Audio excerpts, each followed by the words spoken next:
यह फजर की नमाज का वक्त था। आज 3 महीने होने वाले थे कि किसी भी नमाज में मस्जिद की सफ में 2 या 3 नमाजी से ज्यादा नहीं आ रहे थे। कारी साहब नमाज पढ़ा के फारिग हो गए तो वो मस्जिद में कम नमाजी देख के बहुत मायूस हो गए। इनकी यह परेशानी उनके चेहरे से झलक रही थी। यह देख के एक नमाजी जो उस मस्जिद के इंतजामिया में भी शामिल थे और मोहल्ले के बड़े आदमी भी थे, कारी शब के पास आ गए। उन्होंने कारी शब से पूछा कि आप क्यों परेशान लग रहे हैं? कारी शब यह सुन के कहने लगे कि मैं पिछले कुछ महीनों से देख रहा हूं कि मस्जिद में नमाजी की तादाद बहुत कम है। नमाजियों की तादाद कम होने की वजह से मुझे पिछले कुछ महीनों से अपनी तनख्वाह की बात करने का मौका नहीं मिल पाया। आज महीने की पहले तारीख है तो मैं सोच रहा था कि अगर आज नमाजी ज्यादा होवे तो उनसे अपनी पिछले तनख्वाह देने की अपील और तनख्वाह बढ़ाने की सिफारिश भी करूंगा। यह सुन के वो नमाजी हंसना शुरू हो गया और उसने कारी साहब से कहा कि आपको असल में किस चीज की परेशानी, अपनी तनख्वाह की या मस्जिद में नमाजियों की तादाद कम होने की?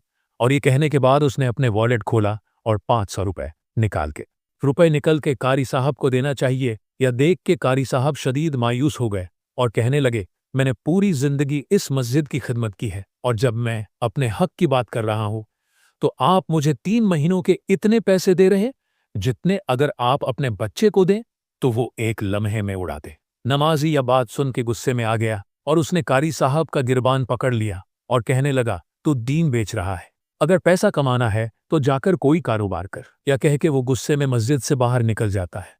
असल में आज 3 दिन हो गए थे कि कारी साहब की बीवी बहुत बीमार थी। कारी साहब मस्जिद से निकल के घर जाते हैं तो देखते हैं कि उनकी बेटी घर के बाहर खड़ी होकर उनका इंतजार कर रही होती है।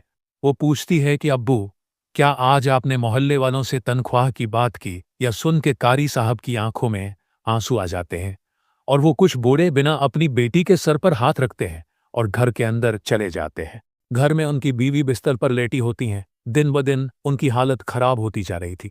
कारी साहब ने यही सोचा था कि आज अगर मोहल्ले वालों ने तनख्वाह दे दी तो किसी अच्छे डॉक्टर से अपनी बीवी की चेकअप करवाएंगे, पर उन्हें मायूसी के सिवा कुछ न मिला था। कारी साहब ने अपनी बीवी को बुरी हालत में देख के अपने उस रब से दुआ की जिससे मायूसी की कोई उम्मीद नहीं हो सकती, और उन्होंने दिल में सोचा कि एक कारी अपनी पूरी जिंदगी मुसलमान के ईमान की हिफाजत में लगा देता है, उनको नमाज पढ़ाता है, उनके बच्चों को कुरान पढ़ाता है, पर वो नमाजी उसकी इतनी कदर भी नहीं करते कि वो इज्जतदार जिंदगी जी सके। कारी साहब अपनी इस सोच में घर से बाहर निकले और मोहल्ले के कुछ बड़े लोगों के पास गए। पूरी मोहल्ला में उस नमाजी ने यह बात पहली दी थी कि कारी साहब ने उसके साथ बदतमीजी की है। मोहल्ला वालों को कारी साहब पर बहुत गुस्सा था। जैसे ही कारी साहब एक मोहल्लेदार के घर गए तो उन्होंने कारी साहब पर गुस्से का इजहार किया और कहा कि अगर तुम्हें पैसे ही चाहिए तो जाओ जाकर कारोबार करो। कारी साहब ने बहुत समझाने की कोशिश की, उनकी बीवी बीमार है, पर उन्होंने एक न सुनी। कारी साहब की बीवी की हालत खराब होती जा रही। कारी साहब से अब अपनी बीवी की यह हालत देखी नहीं जा रही थी। मजबूरी में कारी साहब ने घर का कुछ जरूरी सामान बेच के अपनी बीवी को डॉक्टर के पास चेक करवाने ले गए। डॉक्टर ने बताया कि कारी साहब की बीवी को वबाई बीमारी है और अगर उन्हें अस्पताल एडमिट नहीं करवाया गया तो ये बीमारी सारे घर में फैल जाएगी। कारी साहब यह सुन के बहुत परेशान हो पाए, पर उनके पास इतने पैसे नहीं थे कि वो अस्पताल के खर्चे बर्दाश्त कर सके। कारी साहब ने पूरी जिंदगी शान से गुजारी थी। उन्हें बच्चों को कुरान पढ़ाने के जो पैसे मिलते उसी से वो घर चलाते थे।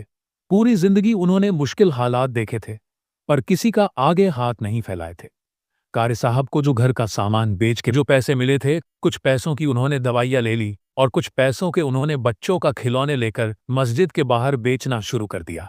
उन्हें पता था कि मैं कभी भी इतने कम टाइम में इतने पैसे नहीं कमा पाऊंगा कि अपनी बीवी को हॉस्पिटल एडमिट करवा पाऊं, पर वो अपनी पूरी कोशिश करना चाहते थे। मोहल्ले वालों ने जब कारी साहब का कारोबार देखा तो कहना शुरू कर दिया कि किया अब हमारी मस्जिद के कारी साहब या खिलौने बेचेंगे, और अगर कारोबार करेंगे तो नमाज कब पढ़ाएंगे।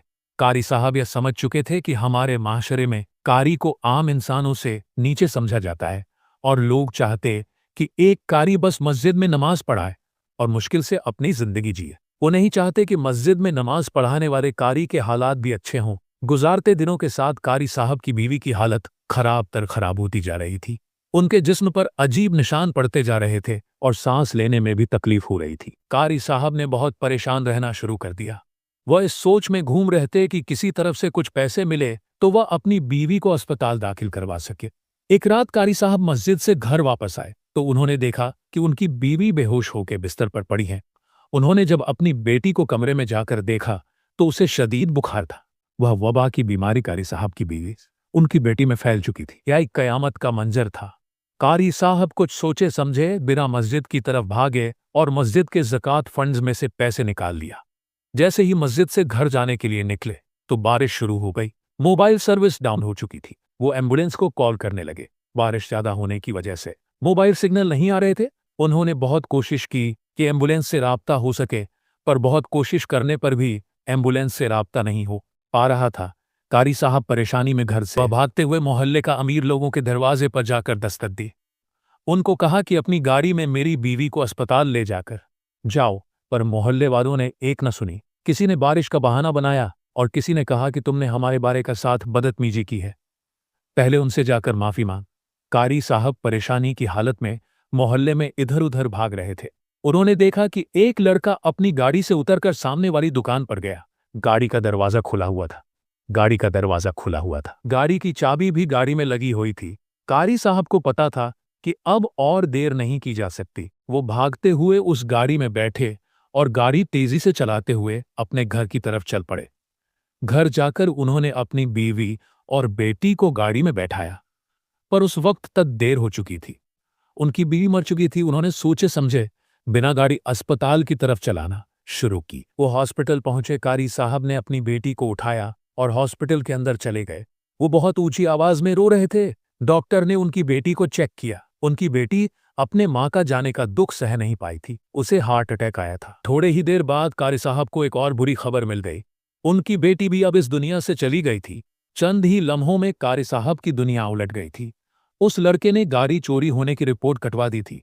जब सीसीटीवी की फुटेज चेक की गई तो मोहल्ले वालों ने कारी साहब को पहचान लिया। मोहल्ले वालों ने फौरन पुलिस को कह के कारी साहब को गिरफ्तार करवा दिया।